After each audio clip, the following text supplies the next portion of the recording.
I was a government-made super agent, built with millions of dollars, but after a failed mission, I fell into the ocean while running for my life. A few kind fishermen saved me, but when I woke up, I had no memory. I forgot who I was and where I came from. After 2 weeks at sea, the ship finally reached the shore. One of the men gave me some money. He told me to go to Switzerland, because when they pulled a bullet from my body, they found a small metal capsule inside me. It was just a laser light, but when he pointed it at the wall, something appeared, a bank card number and a bank name. That bank was in Switzerland. It became my only clue to find out who I was. When I found the bank, it was already midnight.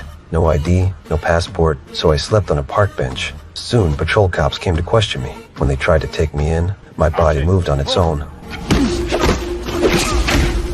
In seconds, I disarmed them both. They were on the ground. I looked down and the gun was in my hand. Shocked, I quickly broke it apart, threw away my coat, and ran. I had no idea how I could fight like that. It wasn't skill. It was instinct. The next morning, I went back to the bank. When I gave them the account number, they led me into an elevator, 10 floors underground. But to open the vault, I needed a palm scan, and somehow, I passed, so the account was mine. They handed me a safe deposit box. Inside were things I'd left there. I found a passport, contact lenses that changed my eye color, and several bank cards. It was my passport. That passport had my name, Jason Bourne, an American living in Paris. But when I lifted the second layer, I froze. There was a gun, cash from different countries, and 6 more passports. All with my photo, but all with different names. My mind went blank. Who am I? I didn't wait to find out. I threw everything into a red bag, except the gun. Something in me hated guns. I rushed out of the bank, but someone was watching me from the corner. He made a call, and the moment I stepped outside, I felt eyes on me again. A few cops were tailing me.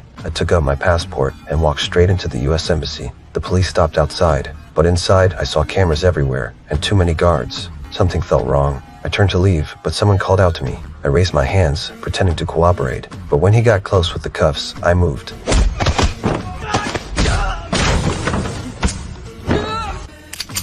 The embassy exploded into chaos. I ran to the second floor, knocked out a guard, took his radio. What I didn't know, the embassy troops were already armed. They were searching every floor. When I heard their orders through the radio, I realized how bad this was. To them, like I was a dangerous target. I ripped the floor mat from the wall looking for the emergency exit. When I got there, the stairs were gone. I had to climb along a shaky rail, trying to reach the next platform. When the rail snapped, my bag fell. I jumped back onto the platform, climbing down as fast as I could. The soldiers were closing in, and I still had no idea who I really was and what happened. Will I escape the chase?